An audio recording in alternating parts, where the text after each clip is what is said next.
Hello and welcome, everybody. I am your new ruler and king of the world, Genghis Khan. Alongside me, my he-bitch, Pedro'S. What? You he-bitch? Answer the damn question. We turned into Deuce Bigelow now? Do I have a mangina? Well, we could give you the penis nose, even though I got. Yeah, I guess. I don't know, man. I love that movie too.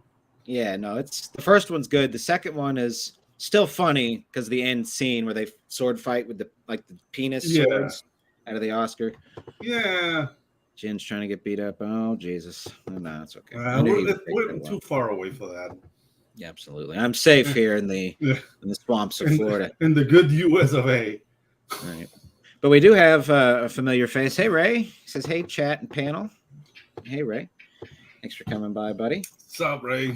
All good, my man. Just plugging away at the inbox. Absolutely. That's this dude's nice. it says it in his name, but he's the web guy. Yep. Yep. Very excited to get our stuff going with this fine gentleman right here. But in the meantime, real quick, just right off the top here, Pops, I promised Pops I'd kick this ad for us. So, and I'm happy to say my perk, the Madness Roku, buddy. You know, we're trying to take all of the Madness Network to Roku so we can share what we like and say what we like without fear of striking our own channel or others, since all this is loosely connected, right? And I'm happy to say that the perk I offered, which is, of course, in no connection to you as an artist, but the script somebody bought for a 10-page script for $100, which all that money goes to the campaign. I don't get any of it. So very happy to say somebody took us up on that offer. So I'm stoked about that. Awesome, dude. Oh, yeah, buddy. Hey. He says, I'll happily be your biatch. You're getting... Yes. Yeah, you're getting... freaking applications for bitchdom. Moving on up. No, it's okay. All right, but no, real quick, let me kick this off, and then we have quite a show. So let me. Yeah.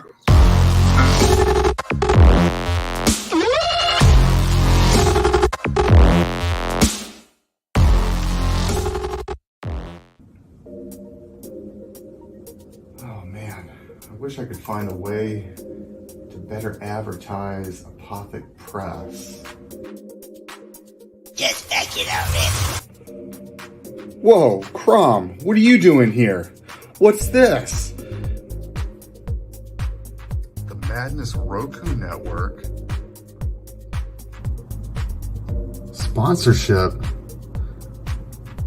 1 month of playing your 30-second ad on the network 3 times a day? Oh my gosh, for $20? And you can't beat that. Just back it already. All right, Crom, I'm doing it.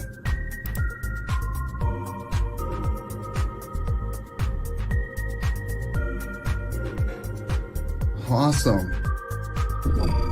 Hi, I'm Tanner Hurley, founder of Apothic Press. I back the Madness Roku Network, and so should you.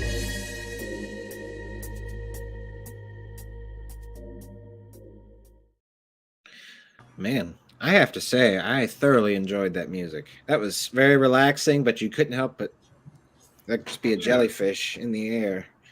I don't know.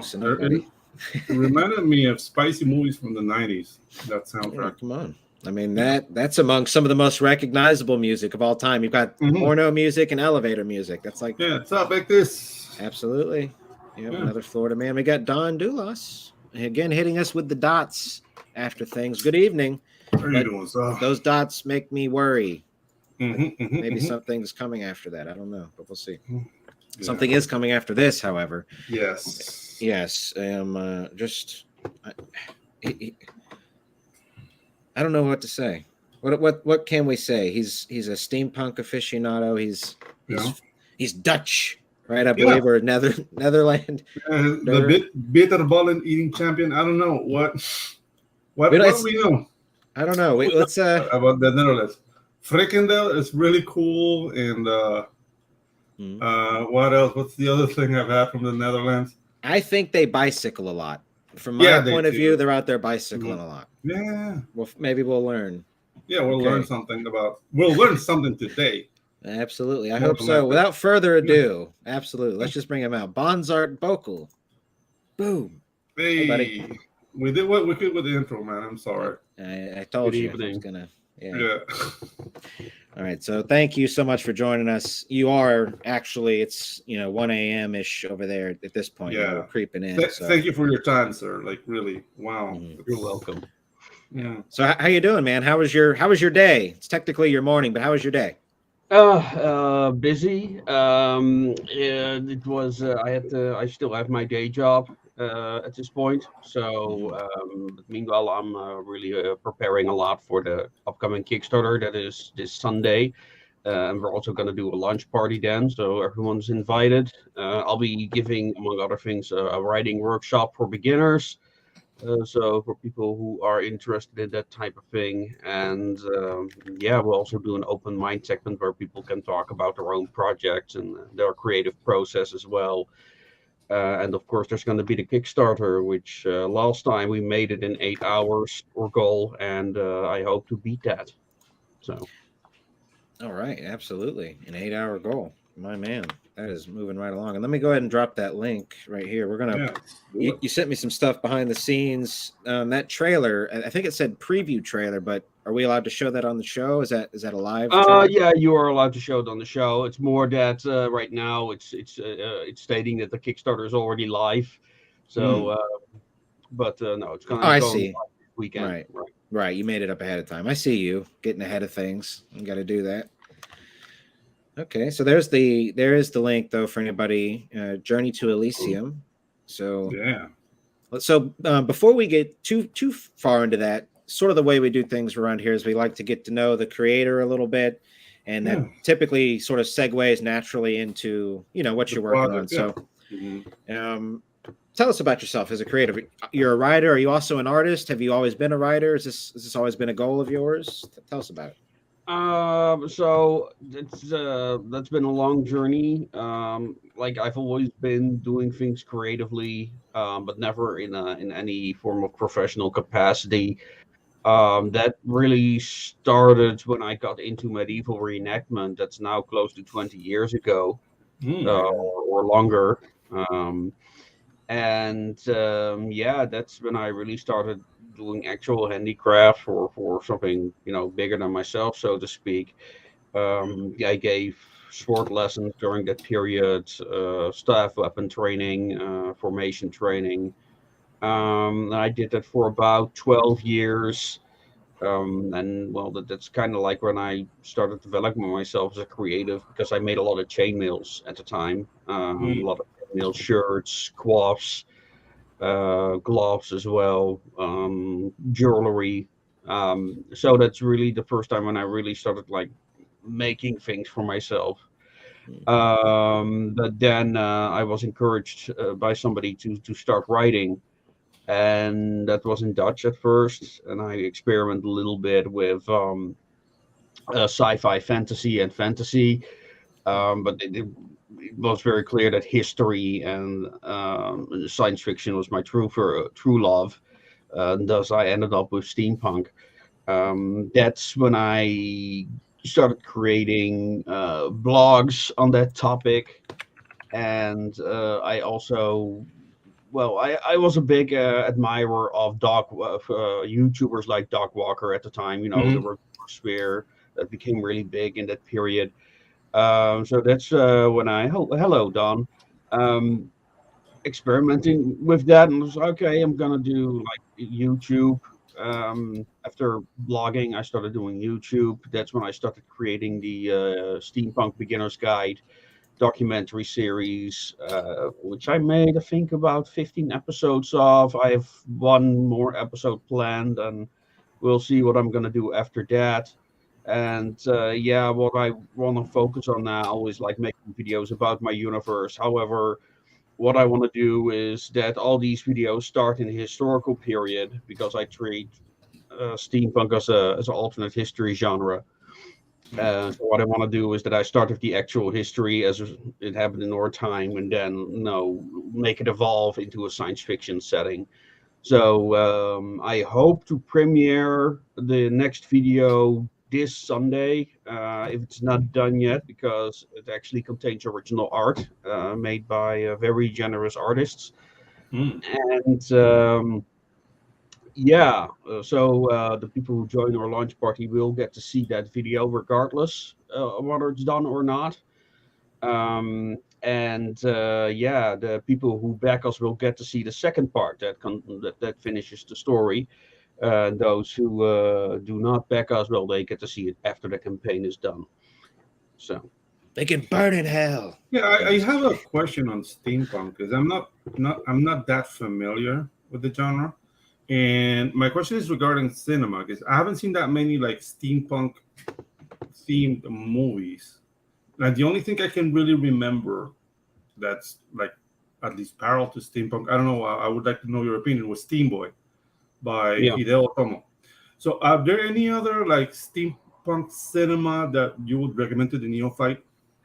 I mean, Steam Boy is certainly one of the best representations of the genre because it's actually alternate history with sci-fi elements. And it also really delves into the themes that are associated with steampunk. And that's really the exception. There is another anime, but I have yet to watch it, which is called Empire of Corpses. Which it's more Frankensteinian, but it still kind of also deals with those themes, as far as I could tell from the trailer. And the guy who made it was also big into cyberpunk, and steampunk stems from the cyberpunk genre. That's why it's called steampunk. It really is cyberpunk in the past. That's probably what I use for the genre. Aesthetic is different thing. Gotcha. And so the reason why I think there's so little steampunk is because it's very hard to put into a trailer, you know. Yeah. Gotcha. Because it's a high concept genre, which means you're gonna have to. It's very hard, especially because another problem with Hollywood, I believe, is that they don't know how to write high concept. It's a lost art. And I also blame BookTube for this, by the way, because it's always low concept, hero's journey, which it's all great, but that's not how you can write high concept. That's not how you can write, the original Star Trek series or much of the classic science fiction series cannot be written in that way. And I have to explain this to people who are actual professionals what high concept is. So, just real quick, two things actually. Something that comes to mind, Pedro. Let me say this real quick. Bonsart, we have a mutual friend, and he's actually here in the chat. BK, the Blackest King. Hey, buddy, what's up, BK? Says great work, Bonsart. Hey, Ginge off the patch. Not sure what that means, but what's up, buddy? Good to see you. But no, Pedro, and also Bonsart, what do you guys think about this as a possible steampunk movie? I think there's elements of it. Will Smith's Wild Wild West. What do you think? It has that's Weird West. Yeah, Weird West. It's Weird West. Yes, it's a completely forgotten genre because everything that's Weird West people call steampunk.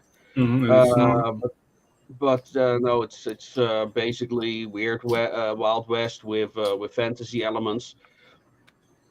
And the original, and also what a lot of people don't know, it's actually inspired by an actual show that was really popular in the 70s, which was basically James Bond in the Wild West. So that's where that comes from, And but that is also, I would say, Weird West at heart. Like, it is really character focused. And there is a high concept element to it. There isn't a high concept element to Weird West, but it doesn't really it's not really that relevant to the plot. Yeah, and the thing is, I understand how it can be confused with steampunk because of the elements of the villain, basically. Dr. Loveless. Yeah, But more so than steampunk, I think they were grabbing the aesthetics and technology of that time and apply it to impossible engineering. So it's not really steampunk. The thing that catch me, like steampunk in itself, is a very visually striking. I don't. I mean, I'm calling it genre, but I don't know if that's the right Well, word. let me. I think this will help you, because how I define steampunk, it is a word that can refer to three different things. It can refer to the genre. It can refer to the aesthetic that's associated with the genre, but it also has like a lot of inspiration from pop culture.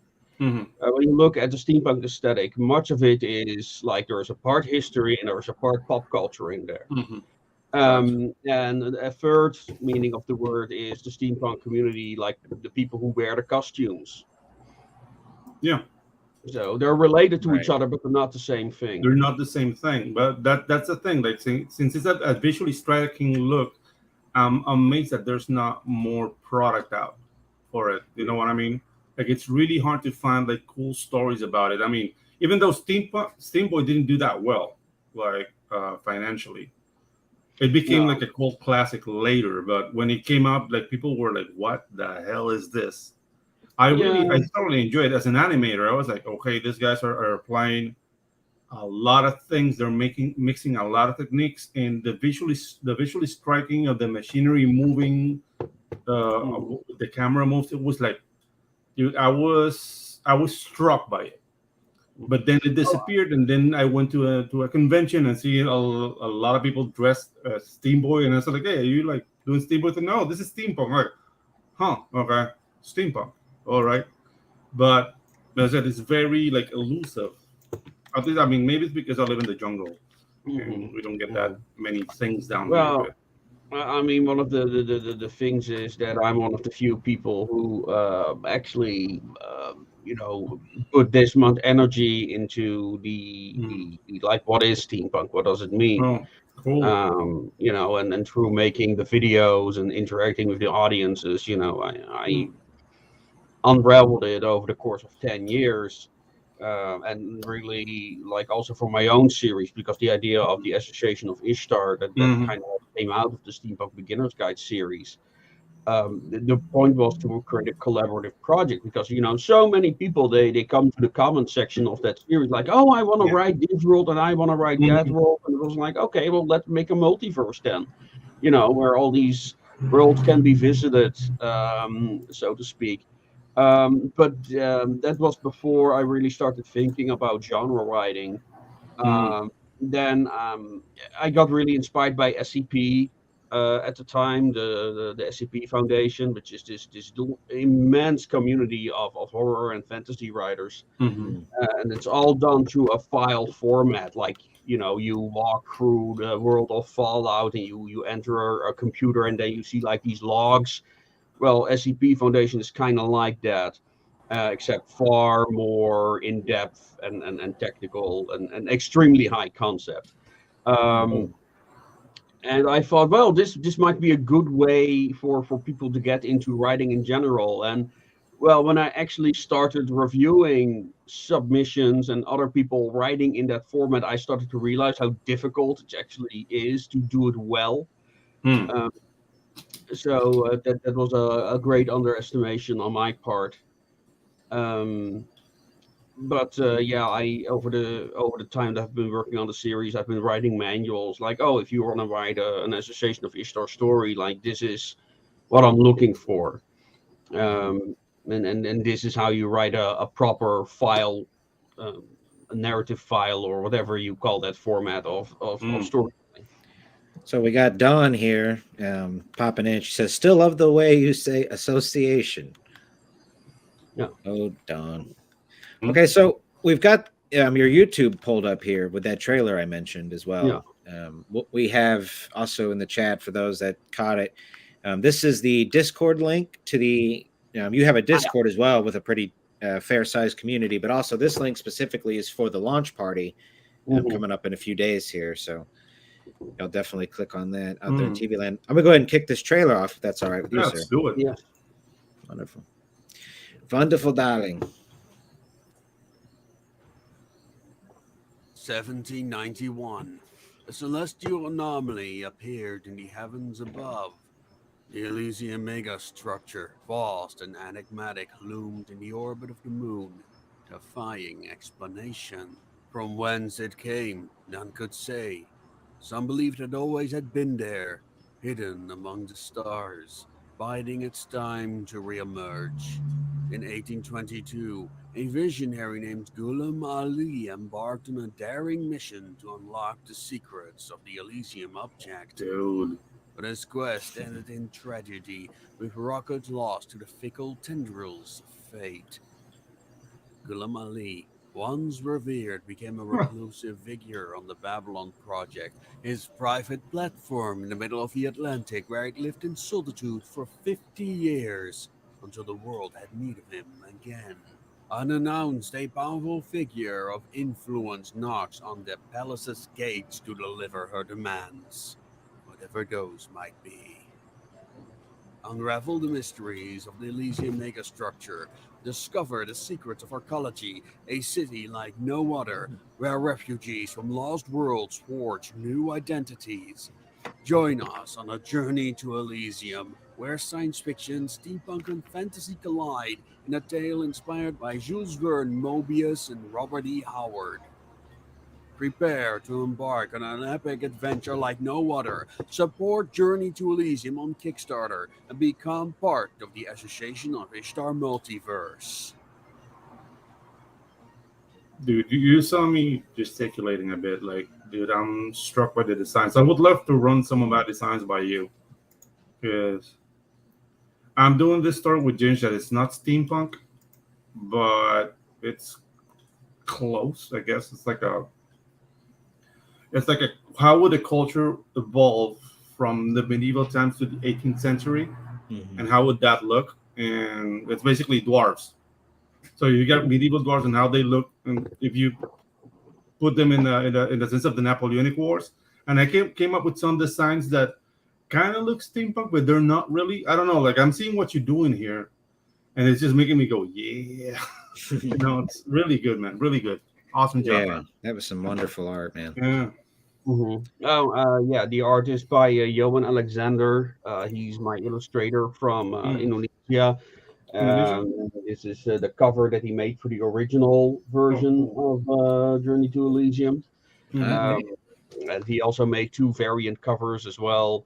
He also has his own steampunk series, Jaka Mechanic. It's in Indonesian, but he has an English version. And it's about the Dutch Indies. It's kind of like a sci-fi fantasy adventure, but with definite steampunk themes in there. It's about the colonial history of that era, which is still a sensitive subject in that country. However, my family's also from there, so when we found each other during the first project that I did on Kickstarter, it was like, oh wow, it sounds too good to be true. A guy who also cares about that type of history and also has an actual steampunk comic. So that was very, very, very fortunate. Yeah. Awesome. Yeah. Absolutely. So let's dive in a little bit to the sort of deeper, a little bit past the what was like the specific inspiration for creating this universe. You were coming off creating those steampunk videos and obviously are inspired and passionate about it, but was there like you saw the ending and it hit you, or what was the inspiration? So there was the idea for a multiverse. So that was something that I was working on. Now during the videos, especially the earlier videos, I also played this character called Tankard Lexicon. And I still use his voice in newer videos. He's just now an animated avatar, so it's easier for me to make them. Nice. Because it's always a hassle to get in the clothes in a hot room. Also with a monocle, so I either have to wear Neostar steampunk, and yeah, so it was just an enormous hassle. And although I look back at those videos and like, damn, I really put some real effort into those. But Mhm. it's just not time efficient, especially not for the return that I get for it. So but yeah, so but he had no story beyond that. Like, he turned into a kind of like a clanker, because he would also do in my blogging days, he would also do how do you say, like, he would break into people to interview them. So he became like this hacker slash burglar-esque character. And then he became like a presenter. So he was very pedantic and superior to other people. And he was sitting in this chair. But I was struggling to come up with an actual story for him that um, suited him. And then I came up with this place called Arcology, which is kind of like a representation of the type of people that are drawn to steampunk, in particular the costuming community. And it became like this strange cabinet of curiosities of a city, like quite literally. Mhm. I worked it out in the second book in the series called Bound for the Sticks, which is Hold on, let about me a full screen young you there. woman going to that city. So that was quite an experience writing that, to actually bring that city to life and all its factions and religious beliefs and all that stuff. That said, when the multiverse idea came into it, it was like, okay, we're gonna make this the capital of the multiverse, and like people from all over the multiverse are forced to live there in a situation that's not desirable, but they have literally no place to go. Um, and But then I also wanted to do the whole SCP thing, which meant that something from outside that place needed to describe it. And that kind of led to the idea of the Association of Ishtar, of these multiverse explorers, essentially. Of course, then you need to have like an actual story in an actual world. So I started working on the first story I wrote for the series, and I have her over here. This is the call girl S36, and yes, you can buy the STL file so you can print her yourself. Nice. Also, as a gaming miniature as well, Dude, that is awesome. together with this guy. This is Oh, OSHA 212, and this is actually based on an actual costume of mine. So I Nice. actually first created the costume, and this kind of like became the actual character. Yeah, yeah. that's sometimes the design precedes the story. You know what I mean? Like, Mhm. you design a character, and then it's like, okay, what's I his do with deal? it. Yeah. And the story springs from that. So yeah, that makes perfect sense. Yeah, well, there was an actual idea behind the mask and why there was a beak and all that stuff. It's not just Hmm. aesthetics. There's an actual reason why it's shaped like that. But Nice. yeah, so the why is this called the call girl? So the thing was that I have a friend who was at the time really into ham radio, Hmm. and then we would be at night at my place. He would bring his radio along because I had a big garden, and he was like, "Yeah, I want to like put an antenna up, which is really long, but my garden is too small. So can I do it at your place?" I was like, "No, yeah, sure, fine." So we would like install the radio, and then we would listen to it like in the middle of the night. You hear like all these. I mean, yeah, the Generation Zers will probably not know what I'm talking about, but Yeah, listening to the I know what you're radio talking at about. Yeah. night, you start to lose signal, and then you start like hearing all these voices from nowhere. Hmm. And we got kind of fascinated. We started looking for number stations, Hmm. which for those who are not aware of those, I think they still exist, I think. But what number stations are basically radio stations from like secret or secret police forces and spy agencies. And instead of like sending obvious commandos, they send out these numbers, these strings of numbers into the ether. And anyone can listen into them, but you have no idea what you mean because you need like a special A cipher. something, like the Enigma code essentially. Mhm. And one famous one was sent from Cyprus and was called the Lincoln Poacher. And it was called that way because every time it started up, it would start with a very eerie tone, which was inspired by the Lincoln Poacher, a folk song.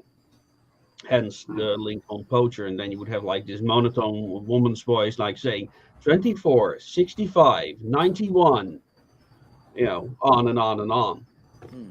And, I wanted to write something about that because that just fascinated me, There were like there are entire websites who have like logged every transmission since the time that station started. By the way, it no longer exists. They stopped transmitting, but and that kind of like gave the idea to an assassin who is hunting people who use numbers as identification. And that's why you got Associate 212 over here. It comes from that story that the Calgar is literally reciting the numbers of the associates she's hunting. And Very nice. That became the first story for the association. I like it, man. This is so.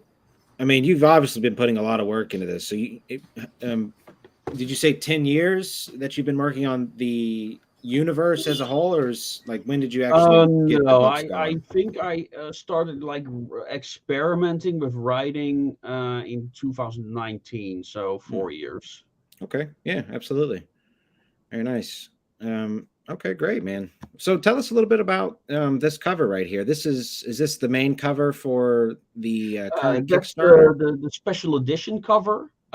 It's a variation on the standard cover. That is this one, but it doesn't have the nice shiny border there. So you've already got the books. The nice. Special edition has like the nice golden border around it. Mm-hmm. And we also have another 2 other ones done, and we've got one mystery cover that's also gonna be done by a new artist who's probably also gonna do a new another novelette that I'm working on called The Casket Girls, also the same universe, but another point of view of the whole situation that's taking place on that world. I like it. And another book also illustrated by Johan is Anwin, which I might, if I get it done, might do as a surprise add-on during the campaign. All right. Yeah, I love how much you're fleshing this out and really creating different points of interest. It feels like almost like a military thriller in some ways like that. You know what I mean? You're just really presenting different angles of things. It's exciting. Well, I mean, we've got the first book in the series, which is The Wrench in the Machine, with a wonderful cover by Staringer. Also doing his own comic. I forgot the name of it, but it's also wonderfully illustrated in this style. And it's more of a they call it a Love Holmesian detective. It's I forgot who came up with it, but it has a very Lovecraftian undertones. But my definition of the steampunk genre is also cyberpunk in the past, and that I also really dialed up to 11 in this book. So it's a detective going after a cult of cyborgs. Nice. It also has the introduction of a character that becomes the main character of the second book, Bound for the Sticks, which is also kind of like a coincidence. Like how I write, and the Wrench Machine is a good demonstration of that, is that I first write the short stories, and based on those short stories, I write the bigger books. Actually, for the people who enjoy short stories, I actually now have special bundles. Yes, these 2. I came up with these during our second Kickstarter for Bound for the Sticks. The first one is the Archaeology Companion, which is what inspired Bound for the Sticks. And what I love about these books is that they're completely in color. and they actually look like files. I see. Very nice. They got a bunch of texture on there. By the community, so very nice. Oh man. So if you are interested in Bound for the Sticks, I also recommend you get the Archaeology Companion with it, because then you get the full context of the book, which things that are not explained in the book but do matter. So is all of this going to be included on the Kickstarter? Is there going to be like a bundle package? Or yeah, you should have the preview link. But yeah, it's all there. I offer all the books. I offer more books than comics at this point. But the point of the Kickstarter is like the comic is already done. A special edition is pretty much done. I just need to rework the cover, and then I can start ordering prototypes of those. And yeah, the idea is that this Kickstarter helps us fund the next issues. Because I cannot go on with nuts and berries, unfortunately. So the link I have is this one. I'm not sure if there's a larger, like a full campaign version, but the one in our chat. Arrange that real quick. Yeah, this is the one I've got, and I'd love to have a more in-depth look. Let's see. That's the pre-launch page. I thought I also sent the preview, but I can do that real quick. I'm not seeing it, but you know, I'll take the blame here. All right. Let me see. I can send it in the private chat here. Yeah, man. There we go. Because I am actually quite proud on that page. Yeah. Love to hear it. Okay, let me get this up. Right. I've got one new follower. For those in chat, if you're not following yet, you're missing out. Just saying. There you go. Yep. Okay. Hang on. What is this? This is a private preview. Okay, wonderful. Kickstarter's giving me a bunch of stuff here. Okay. Let me click out of this.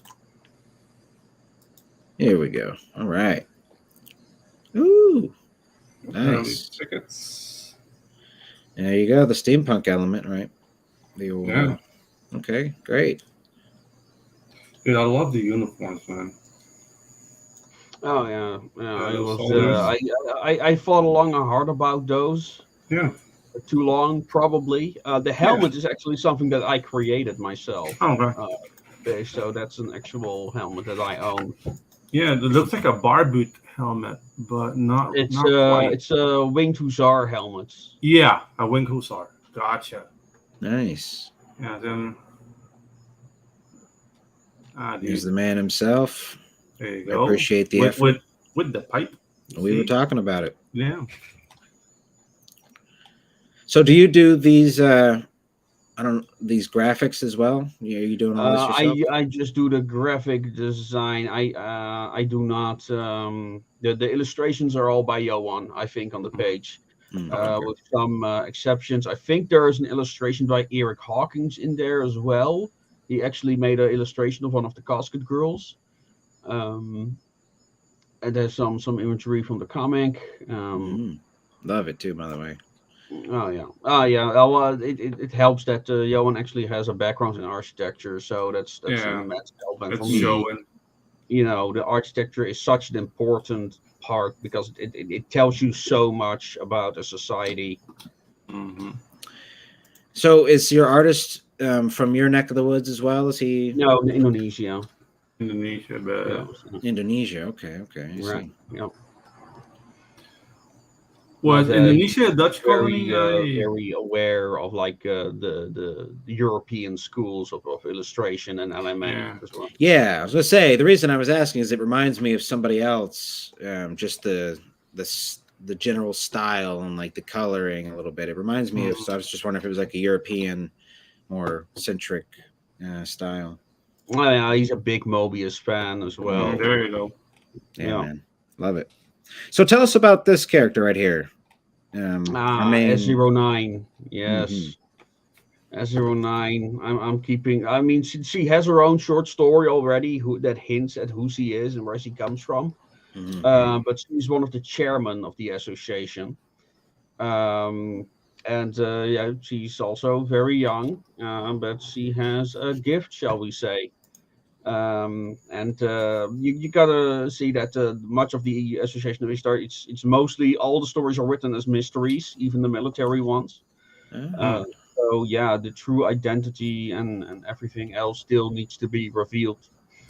Nice. Here we go.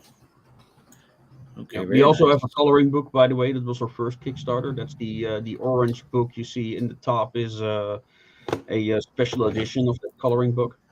Nice. And for that project, that's how I met Johan. That orange illustration is also by Johan, by the way. It's one of the characters they encounter in the first book, or at least in one of the short stories of the first book. Very nice. And this is the piece that started it all between you two. Very nice. I like that. So let's see. Who's this then? Who's this cat? I love a good bowler hat. Oh yeah, that is Associate 321. He is introduced in The Wrench in the Machine. He kind of like becomes the main character's partner in crime, called David Alborough. David Alborough is an inspector in the Dover police force who, he kind of like, and the people are not aware of what's happening in the world right now, in this particular era. And there are all these anomalies appearing around the world called rifts, and these rifts that are gateways to other worlds.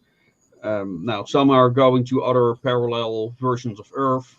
Most are pretty harmless. Maybe a lost dinosaur might appear from them or something. But some of these rifts do spawn more scarier things. And but when people learn about them, it's kind of like the reaction people had when the government all of a sudden said, "Hey, the aliens are real, guys. Really, believe us. We're totally not experimenting with new military drones." The people kind of have like a reaction to the rifts as well. It's like, oh well, this is new, okay, and then he does not think about it either. So when he realizes that there is all these ideas pouring in, like political, philosophical, technological, and in this case, a particular group of people get inspired and start a transhumanist cult. There's always those. Yeah. Oh yeah, that reminds me. I still need to add those to the add-ons, and those are the patches. Very nice. Okay, so let's take it up to the top here real quick, and we'll go over the perks. And we'll, like I promised you behind the scenes, we'll keep it a tight hour this episode, just because it's too late for you now. Yeah, 6:40 over here, but I guess 1:40 for you. So okay, so let's take it up to the top, my good sir. What do we got here? Yeah, so we've got the Lunatic tube. That will give for €1. You get access to all digital add-ons in case you don't like what's on offer. I think the next one, that's the digital version of Journey to Elysium. Very nice. The next one is the empty capsule. It will also give you access to all the perks, but the kind of like the travel expenses is already calculated in the price of that perk. All right. Wow. Very nice. Have you shipped to like worldwide before? Is this staying in? Okay. I ship. I do the Eurozone myself. But also, especially with the new import tax rules, which would make sending out from the United States very expensive. But I also have a distributor in the United States, so brilliant. To make it more affordable. Very cool. Wonderful. And is that an indie guy or for sending stuff out, so that also helps. Oh yeah, I was just wondering. I was like, it's having a distributor's that's actually really smart. Is it an indie guy or is it one of the printers? Yeah, it's also an indie guy, Critical Blast. Oh great! Hey. RJ! Hooray! Yeah. Okay. Wonderful. Very nice. Yeah, he gets the job done. RJ's a beast. Okay, so we're moving on here. We've got the actual comic itself for $15. Very nice. That's the basic edition. How many Yeah, pages was it again? So how many pages was it again? I'm sorry. I think the original edition is 26 from the top of my head. Okay, it's a great. mostly self-contained story, but it really kind of like sets up the story. There you go. And the Dutch version. How do you? I'm gonna put you on the spot here. How do we pronounce this in your? I'm not even gonna try. Let me see. What are you talking about? The issue 1 De Ruins van Babylon. I know Van is right. The ruïnes van Babylon. Von. Interesting. There we go. I'm getting educated this episode, buddy. You tried it. I kept it to myself. You tried it. Hey. Yeah, no, I'm the clown here. You're the more refined jungle man. Thank you. Yeah. Okay, buddy. So we've got the early ticket. What is this? That's the early ticket for the standard comic, but it also will have 2 ebooks, including the comic of S36, which is the first story. I put it in comic book form. And I think the digital version of the comic itself. So in case you want to read it, but you don't want to, damage your booklet. Right. Very nice. Yeah, I'm in favor of including the digital with your physical purchases as well. Just makes sense. No need to nickel and dime, I feel like. But okay, and a unique wallpaper too, desktop wallpaper. Very nice. Yep. Okay, and then we've got our variant cover A, the special edition. This includes the trim, or? Yeah. I need to change that image. Yeah, that one includes the trim. Yeah. Okay. Very nice. That's right. Yep. But I still need to replace that image. Yeah. Here we go. We've got variant cover B. Very nice. So we didn't really touch on it, but could you quickly tell us who this character is?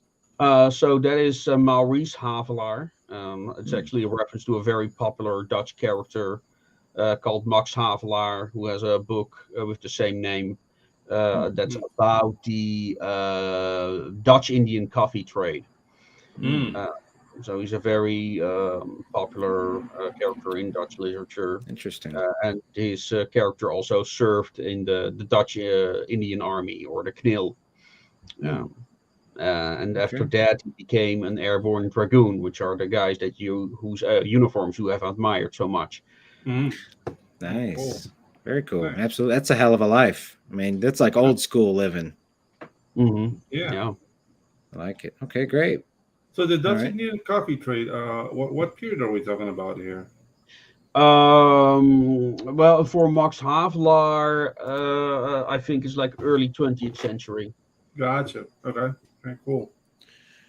Yeah, the only thing that I really sort of know would be, of course, from Pirates of the Caribbean, the East India Trading Company. Is there any sort of? Yeah, it's the East Indian Trading Company was also involved in the era. I think the I'm sorry. Well, the Dutch and the English allied, and at one point and were enemies. Against the Spanish. The English even ruled that Dutch colony for a couple of years until they gave it back during a negotiation. Filthy redcoats. Mostly the European powers left Indonesia alone because it would be another area that they had to fight over. Yeah. So they mostly left it alone. And the problem with the colonial things is that it wasn't that profitable. So it was a lot about, we don't want the other guys to have it. Yeah, it was more of a prestige. Like I would be on the other side of that conflict, because I would be like the Viceroy of New Granada. So actually, my upcoming video is about being on the other side of that conflict. Oh, cool. Yeah. Cool. We have not talked about him yet, but the main character, the old man, is Ghulam Ali.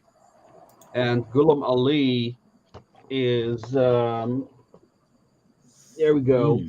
Ghulam Ali is the cousin of Tipu Sultan, who is also known as the Mysore Tiger. He was an ally of the French and one of the biggest forts in the sight of the English in India. Yeah, Like during the it. 70 Years' War, we're talking about, right? He's right after that. Right after the 7 Years' War. Okay, gotcha. Yeah, Yeah. he was, after the 7 Years' War. His father, Hyder Ali, took control of Mysore not long after, and then his father died of cancer, I think. Tipu Sultan was 17-year old. He was already commanding armies at the time. Yeah. Successfully. And so my video basically tells that history, and Ghulam Ali like grows up in that era.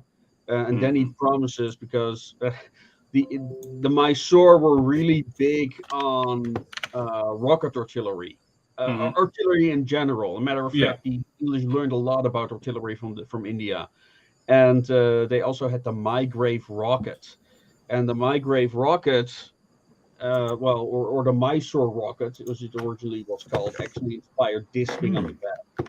Nice, I like it. That's where some of the steampunky look comes in for me. Obviously, it's sort of got that old, like classic rocket ship. Yeah, that's the thing. Like steampunk takes a lot from real life in that regard, because the designs are functional, and then you see the aesthetic. Like it have a little bit of baroque, a little bit of goth, a little bit of how they use iron. Well, it would be steel. It would still be steel, but it would be like steel structures. There you go. Yeah, well, what I wanted to say was about this rocket. It's also a reference to a very famous comic from Europe. Yeah, French comic. Very nice. So yeah, dude. Like, I mean, I read history too. Like, I wouldn't consider myself a scholar, but I'm very interested. Like, I've been reading a lot about the Spanish tercios lately. And the Battle of Rocroi, that would be like France on the other side, like, but and how they dominated Flanders, and how all like the colonies per se, because they weren't really colonies. They saw them as viceroyships. So it was a different protectorates, something like that. Yeah. It was a different. We were not a colony like it would be in the U.S.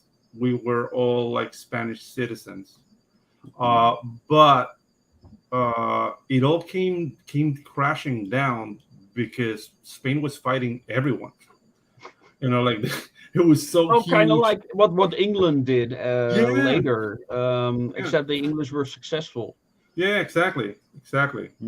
That's the thing. Like they were successful because, and I don't know, like people like to I don't know, like sell the Spanish lower. But the Spanish were Catholics, and in their Catholicism, that's what held them back, because they had this.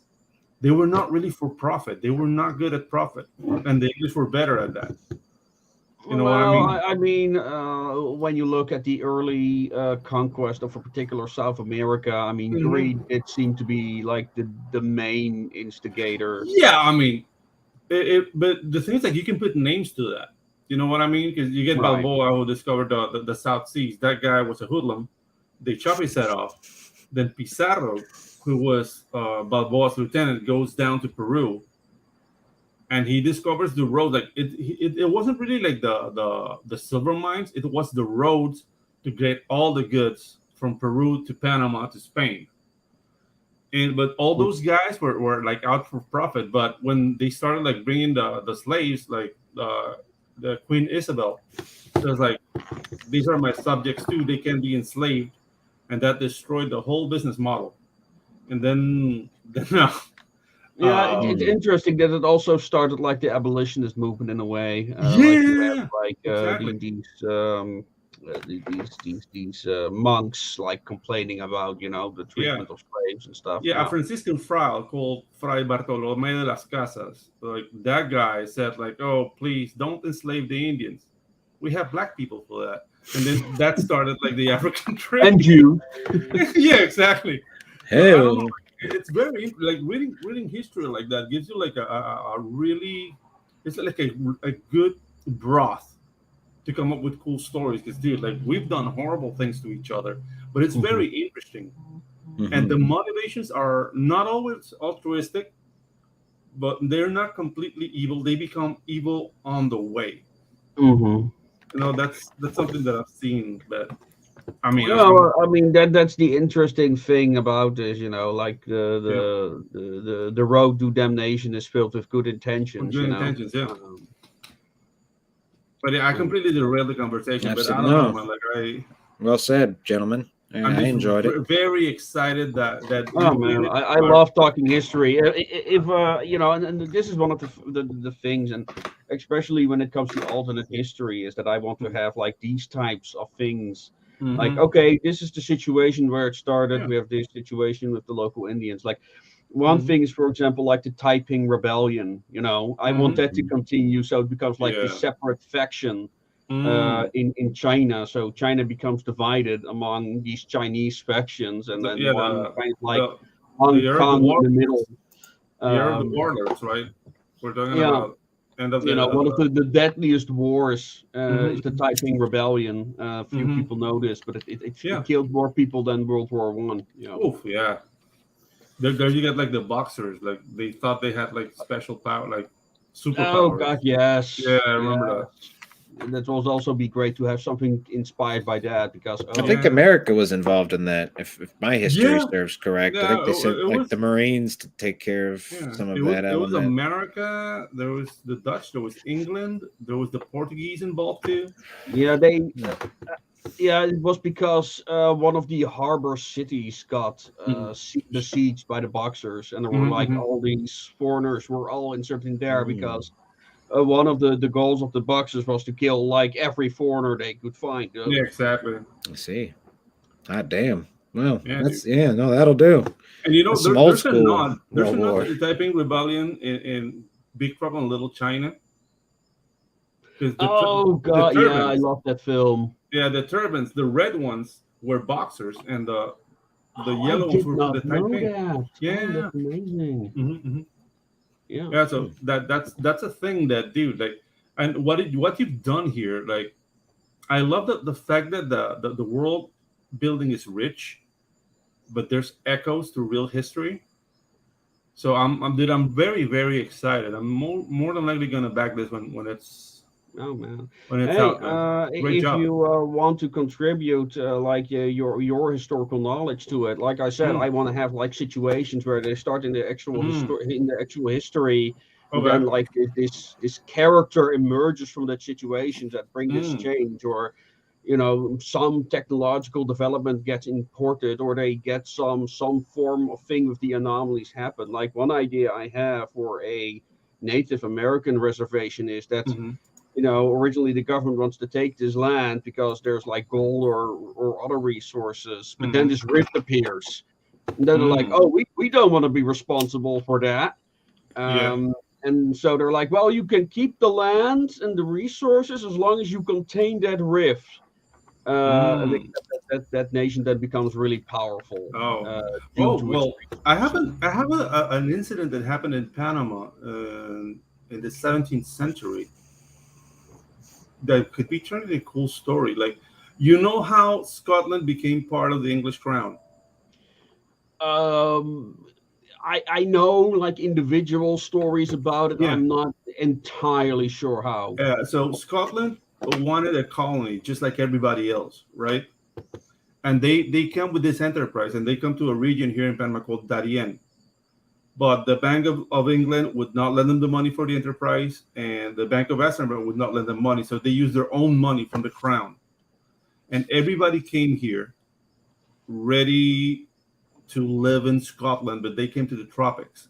So everybody died of malaria. So that basically bankrupted the Scottish crown. Problem, that bankrupted the Scottish crown, and it became they became part of British because they were broke.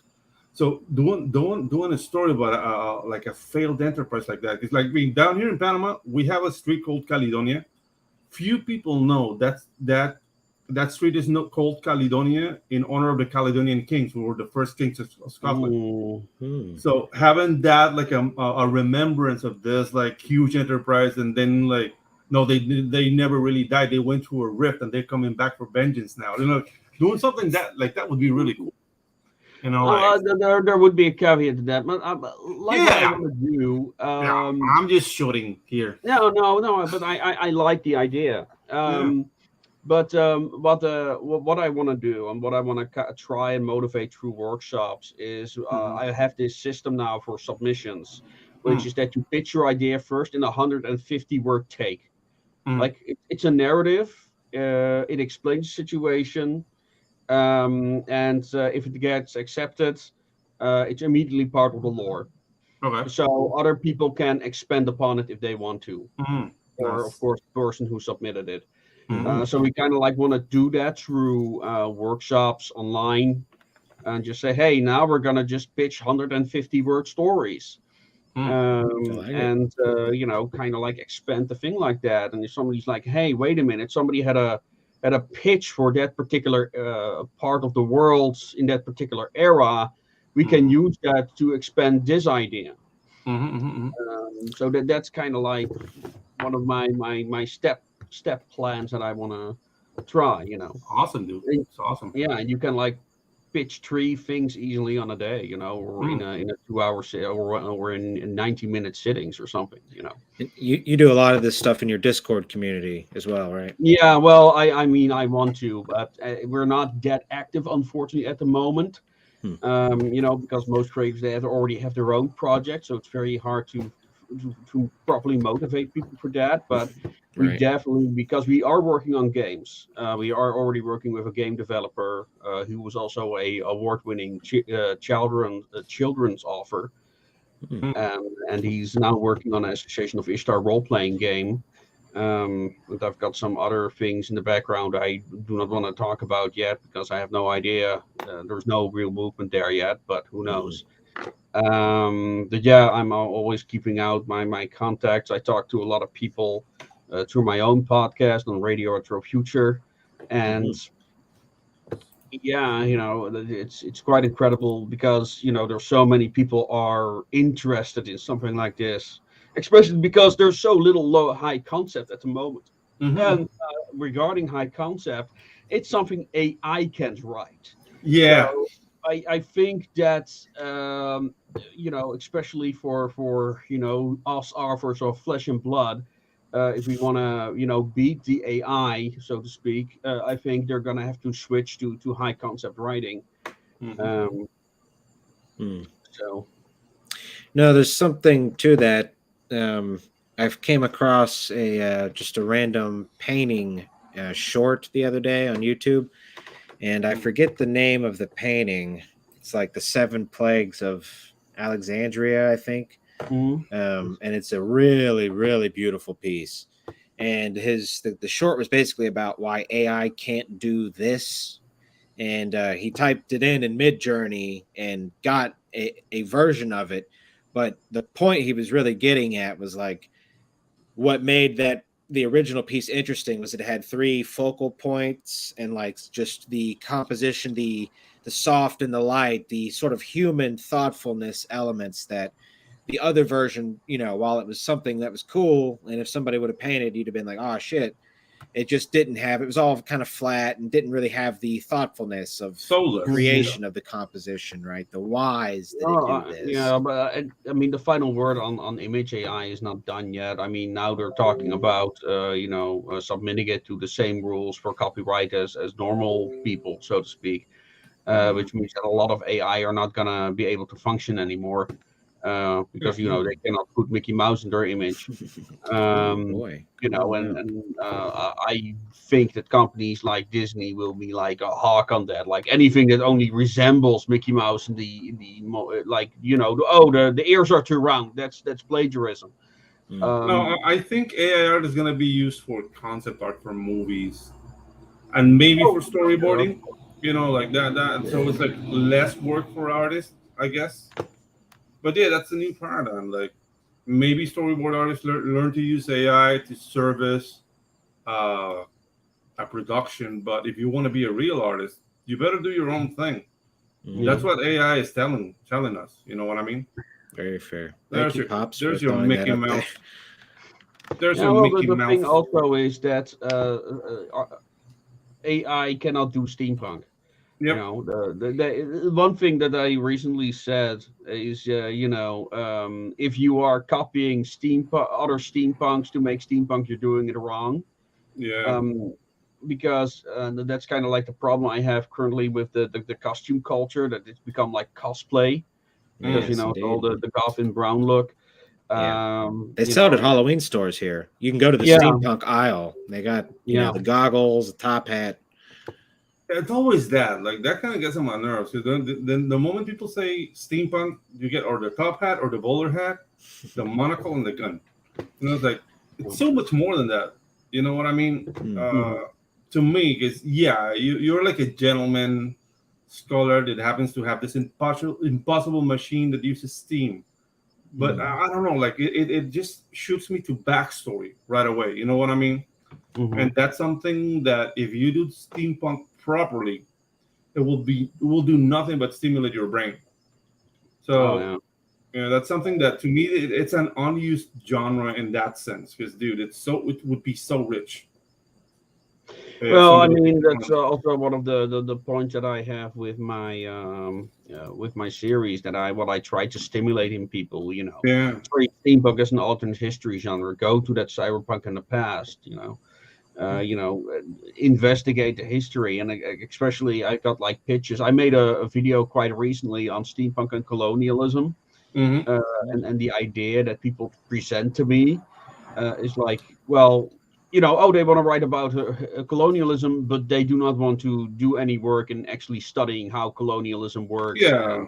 They genuinely believe that it's just a bunch of white people going to some other continent, just conquering everything, and that's it. Dude, Blame it on Whitey. It was so much more complex than that. Dude, I live in a country that was a territory. You know what I mean? Mm-hmm. And my complexion would tell like I'm not an oppressor. But if you read the history, like directly from history, they wouldn't be able, like when Hernan Cortez went to Mexico, it was not like Spaniards killing everybody. It's just that all the other Aboriginal groups were fed up with the Mexica, the Aztecs. Yeah. And what Hernan Cortez did was a coalition. And it was a huge Aboriginal army that destroyed the Mexica. And it was just like that. Like those guys came here like out of greed. But dude, like I can claim to be like an original American. I have a Spanish blood. I have black blood. I have Hindu blood. I'm a mix. And what became of America? We can't deny that we came from Europe. But we can't deny that we came from Africa. We can't deny that we come from here. And that amalgam was, brought about by the discovery. Maybe if you guys never came down here, it would be completely different, and I wouldn't be here. You know what I mean? So it's a delicate thing. It's not such a black and white thing. Oh, they came here and took everything, and they took our gold. Like, no, I'm sorry. I wish it was that simple, but it's not. I also mentioned this in the upcoming video about India, and how that worked. And when Ghulam Ali, when Tipu Sultan wasn't fighting with the English, he was fighting with other Indian nations. Exactly. And that's the thing. Like they're trying to portray them as pushovers. Like, dude, India stopped Alexander the Great. Okay, it was stopped there. Those guys are fighters. God damn. Yeah, that's a way to put it. The sepoy soldier has been in every conflict fought by the English ever since the inception of the sepoy battalions. Yeah, the Gurkha. Yeah, the Borka. Dude, it's something that, you can try to deny it and come with this like colonizer paradigm and make Western civilization evil. But it's really not the case, guys. Like the world is way more complex than that, and we can only solve this by reading history.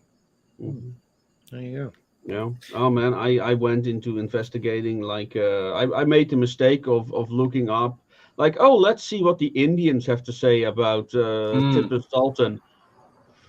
Oof. Oh, Yeah. ooh. Um Hmm. yeah, well, for those who are listening, like Tipu Sultan was a Muslim.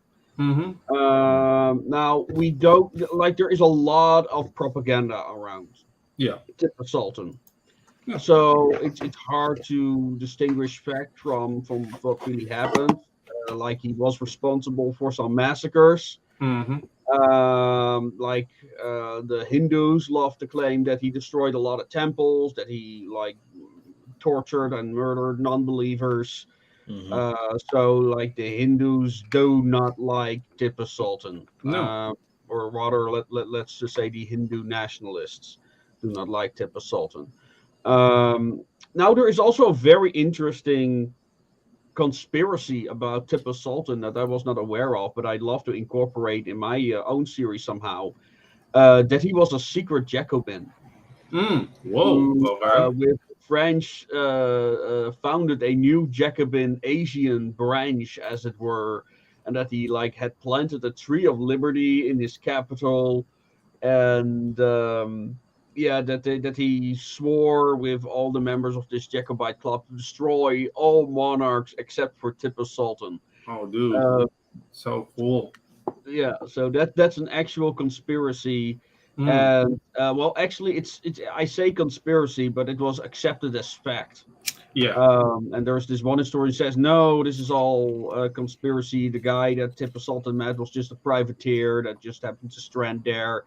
Yeah. The thing Um, that when you say Tipu Sultan, I remember the privateer stories more so than anything else. oh, really? Yeah, Okay. because that's the propaganda we get down here on him. Oh, that's interesting. Yeah. Okay. It is interesting. Yeah. Propaganda and the nature of history, like Dude, like just that's the what's thing. Like, real or not. You know, you the read Mongol something that's stories, 200 like years what's old, real. and yeah, like you read something that's 200 years old, and you forget that it was written by humans. Hmm. So it could be biased. Like I remember that short story we were writing about Ginge, on the like we did a horror story, but I wanted to give it a background and really started reading on the Huguenot persecution. Mm. You know, when France like basically eradicated them. So let's just say like there was this, I forget the name of the city. Like it was like a year, like 2 year siege of a city in Flanders, and they ate the cows, they ate the rats, they started eating each other. So Diggity. yeah, within that scenario, like what would Mm. a Huguenot do to sell his soul to the devil to escape? So you know, it was like a backstory, but in the end, like it didn't end up with the story, but it forced me to read upon that. And dude, the level of conspiracy theories surrounding the Huguenot escape from France, it's just like a million stories that could be like sprung out just from that element. And yeah, dude, I don't know, dude. It's just my mind's you're- racing right now. It might not make that much sense. The things I'll I say say if right you if you're impressed with the Huguenots, just wait to hear about the Argonauts. now. Oh, dude. Hey, Yeah, Right. Jason. okay. No, we are. Well, we'll go ahead. Let me take this over here, boys, since we are Yeah. over the limit here. Mhm. Yeah, But shout out to Jake Twister real quick. Hey, buddy. yeah, Says, why believe in complexities when you can sway power with memes? exactly. Power. Oh, yeah, memes are better than. Siege of The Valencia. Valenciennes. I don't think it was It Valenciennes. doesn't sound like a Flemish city, I know. No, it's not a Flemish city. No. Jake's from Iceland or Greenland or Mm. Denmark, I think. One of those somewhere. Mm. He's He's a good- Nordic. Yeah, this guy. Okay, no. Yeah, All right, memes so- are better than reality. Huh? Yeah. Okay. So Bonsart, thank you for joining us, bud. We had an Very absolute stimulating, blast, sir. man. Yeah. Again, if you want to continue the conversation about histories, potential histories, Yeah. like I said, that's what my series is all about. So I'm happy to have a conversation about that. Definitely, I'm looking for people who are like, wow, I really want to have an alternate history about the era where I'm from or a subject that I'm interested in. There's a Oh, guy. There's a guy. yeah. Do you know I've never spoken with him, but you say alternate history, and his brand is sort of connected to that at this point. So he came to mind. I believe his name is Michael Ogden. Yeah. He has this. I don't know if you're familiar with JoJo's Bizarre Adventure. It's an anime. Yes. He's got a Roman version of that. Basically, it's kind of like a Roman spin, and he's really into alternate history. I'll send you his Twitter, but he may be a guy for you to chat with. Oh, I know he's got doing a show. Judex right now, right?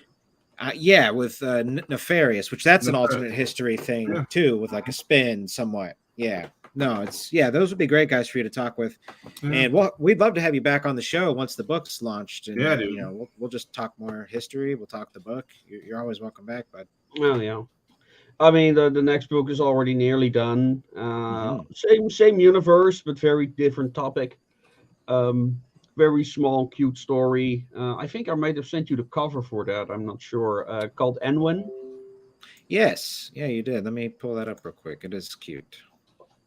Yeah. Also another miracle work by Johan. Very Nice. glad what he came up with. Yeah. Hold on real quick. Let me get So this. it's, Yeah, he's got a versatile hand. Hang on, I Yeah. got it right here. Boom. So that's I might launch that during the Kickstarter as well. So yeah, please give it a follow. I hope to make the 125. Looks like we're not gonna make that. If we make it by some reason, I'll also commission a new miniature for the Airborne Dragoons. And like I said, if you want to speculate about alternate history, please join our Discord. Maybe we can get workshops going. That would be great, and bring this world to life. And again, just 150 words stories all it requires to become lore at this point. So very interesting take. It reminds me a little bit of like Games Workshop, how there's contributing authors building upon other people's ideas and branching out. Yeah. Very nice. So we've got all that in the chat or in the episode description. We've got your Discord, which again, that's the link to the launch party. We've got the Kickstarter. Y'all sign up for that. We've got your link tree as well. Yeah, man. Thanks again for joining us, buddy. Yeah. It's a pleasure. Thanks for having me. It's been fun. Absolutely. Okay, great. So we're going to go ahead and bump you to the back. You're free to head out and catch some Z's, my friend. But definitely take care and hit us up anytime. Awesome. Thank you so much. Yes, sir. That was good. Yeah, man. Got to be careful with that la la la la noises these days. Yeah, dude. You don't want to call that. You don't want that noise. Summon that demon. Okay. All right, man. Good stuff. Jolly good show. I love these. I love history episodes. And, Get all stimulated and we look good and cultured. I'm all lubed up with nowhere to go. Okay, so special thanks real quick to Ray. Hey, Ray. Thanks for coming by again, bud. We got Dawn. Hey, Dawn. She says, hey, Pops. Thanks again to Pops, of course. This was a... No. You said... You made a reply there, buddy. That was only the waifus. That's a stretch goal. How about this? Why not a kaiju body pillow as well? Yeah, that's gonna be spiky. But it'll be fun. Yeah, spiky pillow. Yeah, it'll be soft. There are ways to do it. There are some plushy designer guys. In our neck of the woods, nasty with bodies. Oh, you don't want plushy girls, bro? The girls as plushies? Come on. They're gonna be plump. Gotta make a quick announcement, guys. Don Chin is live over there on John's Long Box, John's Long Box. Go check it out, man. We ain't seen Don in a while. He's been hiding. Yeah, dude. So go check him out. Peace, Don Chin. No, Don Chin. Yep, I've backed both of his books. Happy to do so. Don Chin, super nice guy. Really one of the first, sort of dudes that brought me on a show. Was nice to me. He popped a cherry. Yep. Well, he was one of them. Pops was technically the first. Then Don Chin, Pete Sametti. That's why they call him Pops. Oh, boy. That is why they call him Pops. Yeah, it was me. No, but great ringers to go through. BK, thanks for joining us, buddy. We would not have had this show without you, my friend. Yeah. Yep. In my patchwork Discord. Speaking of buds, hey Neo Star. So, Yep, thanks for buddy. coming by. And JT, this is my boy right here, my dude, Jake Twister. All right, Ray says thanks, guys. It was fun. It was fun. Yeah. All right, so real quick, we got waifus and kaijus in pre-launch. You've been going mad with the their stills, or is it key frames, key animations, something like that? You've been sending me a lot of really great images that are going to be in the trailer. Yeah. No, the thing is, like, there's okay, I'm already working on the song with my brother. Oh yeah. And Let's there's a couple of like beats that are gonna be covered by stills, and it's 17. So I'm making 8 of the characters, and I'm gonna use all their concept art, gonna like basically rearrange them and recomposition them for them to be part of the thing. But yeah, like, you're gonna enjoy the song, man. We're recording on the 26th. I'm going to Panama City to my brother's home studio, and we're making the song. So yeah, awesome, bro. We're gonna make a 3-minute version to be recorded with a voice. We're getting like that singer chick or the dude. I don't know, any of the two. I've spoken with the chick, the dude. I spoke with the dude over a year ago when they first put out that thing I showed you, and he was on board, but he said he had to get some stuff done anyways, so it kind of worked out. But I hit him back up, haven't heard anything, but I hit the chick up, and she's good to go. Whenever. Cool. She's very affordably priced. I was expecting an arm and a leg. Nice. It's not very, very fair pricing. So I'm very excited. We're gonna be doing that, and my brother says that he can have it like mixed and mastered by like the first week of November. So yeah, we can preview the song. And dude, I mean, what I've composed, it's freaking 1980s. Okay, if it would be if the guys from Voltron hired Pantera to make a theme song. Let's go. Yeah, so it has an 80s flavor, but it's hard. No,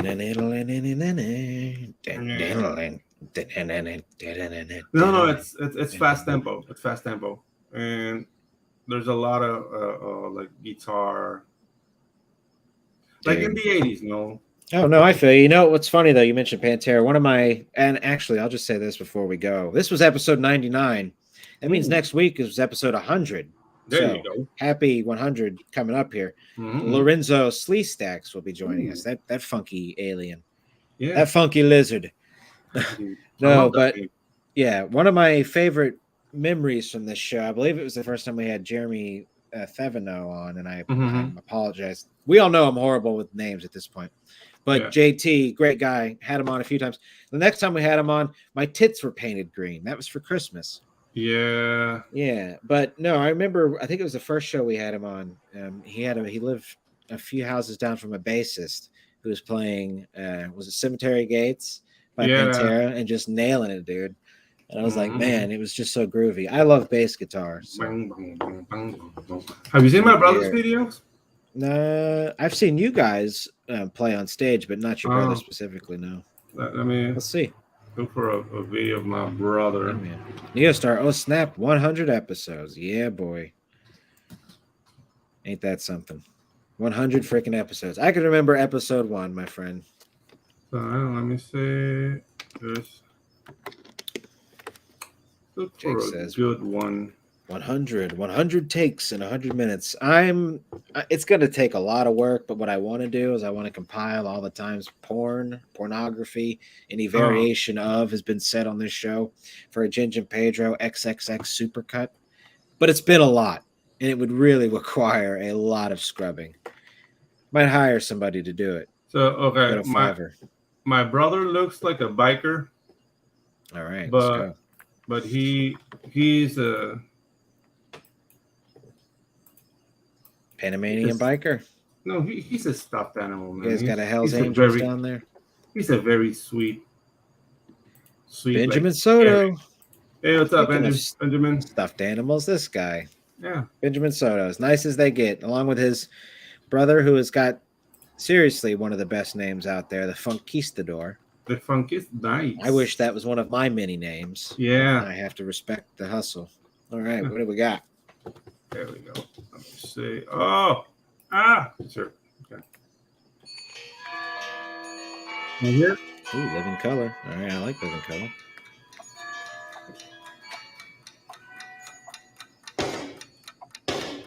Hey, let's see those. All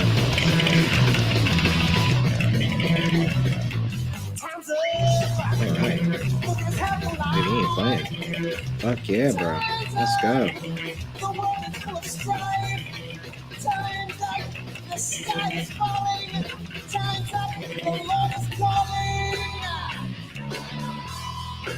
I have a personal rule about once a joke hits my head, I have to make the joke. Do it.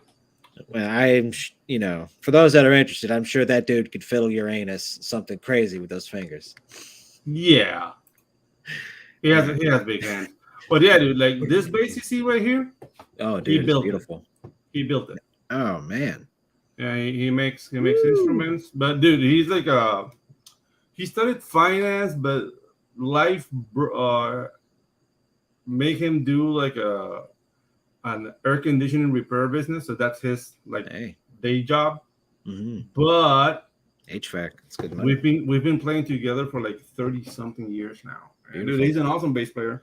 No, real quick about that guitar. I love the neck, dude, especially how slender it gets up towards the head. Playing up there is gonna be super comfortable. That's a fretless bass. And ooh, I see now. The strings are nickel wound, so they're like smooth. Dude. And yeah. That is a beaut. Yeah, it's really good. So yeah, Maylin PTY is his channel name, and go subscribe, man. Like he's doing like covers, and you can request him to do covers. Like it was funny because when we were young, I was the one who would like figure out the songs and teach him.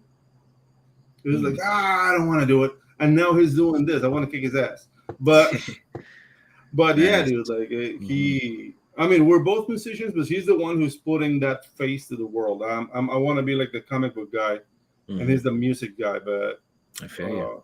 Yeah, dude. Yeah, no, that was some real deal finger picking right there. Yeah. Jake Twister says finger licking good. I have to agree. Yeah, and dude, he's playing from Black Sabbath, Black Flag, Bad Brains, like you name it, he can play it. And if you have a request, just put him on his message him like, hey, can you play this? And more than likely he will. Yeah, mail in PTY, everybody. Check him out. That's Pedro's brother. So you can see the resemblance. You got to grow that mustache out. You got to grow your... no, I can't do that. The thing James Hetfield. He has the thing. People think like he paints that. Like that's painted. Yeah. Like no, his beard is completely white down here, but he has like fully black mustache. It's just weird. I just get like the Salt and Pepper Morgan Freeman bullshit. Yeah.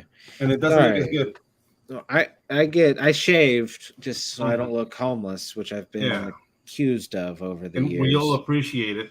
I know it's for the best, but no, for me, unfortunately, I get what is called the Joe Dirt, where my beard grows to here and then just doesn't connect. It doesn't make that connection, so I'll just have a bunch of pubes glued to my face. And have these bare patches. And we have a name for that down here, but it's very racist. What is it? I told you it's very racist. I don't want to get the channel in trouble. No, go ahead. Come on. Okay, so you know how you call Chinese people in Spanish? Go on, Mr. Hank. What do you call Chinese people in Spanish? Chino. Okay. So Chino, but sí means yes in Spanish. And no means no in Spanish. Okay. So that beard, your beard, is called barba de chino. Aquí chi, aquí no.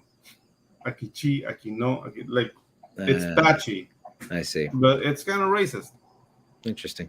Well, it's funny that it's Asian related because here's the truth about my mustache is this thing when I just let it go, and you can scroll through old episodes of the show and it comes to a very fine point and then it just goes straight down like a Fu Manchu. Oh, dude, It doesn't stick to my face. It grows off and just goes, and it'll flow in the wind. Yeah, You're doing It the looks Pai awesome. Mei, sir. that is, yeah, from And Kill you're Bill. like, That's pretty much where Okay. I come from, and that's made me wonder at times if I have any Asian in me. It's like, how do Okay. I end up with this mustache? Pai Mei, it's not from Kill Bill. No, Lynch. Yeah, I have to What am stop I you thinking right of? there. Look for The Curse of the White Lotus Mm. from Shaw Brothers, 70s kung fu movie. There's several movies with Pai Mei. He's like a famous Yeah. Japanese folk character, I see. and he was always fighting the Shaolin. Ah, So yeah, and so I mean, when Tarantino put Pai Mei in Kill Bill, it was like a nod to the Shaw Brothers. I movies. see. Yeah, okay, makes sense. Yeah, so I just have to stop you there, Chris. No, you're good. I also have never seen. I almost said it, but I was like, I'll just keep my mouth shut on that one. But no, I've never seen Big Trouble in Little China. You mentioned that Ooh. earlier. Never seen that Dude, one. there's more. Okay, so you have two homeworks now. Okay. New Kids Nitro, New Kids Turbo, and freaking Big Trouble in Little China. Okay. I mean, with New Kids, you're gonna have fun. Don't right. expect like The Remains of the Day, or Sense and Sensibility, or The Color Purple. Like this is just Okay. stupid fun. I shouldn't expect that then. All right. No, Yeah, I no, some of my favorite stuff is just fun. Like, Yeah. it's all good. Benjamin Soto says Sideburn Island. That's There you right. go. Come on.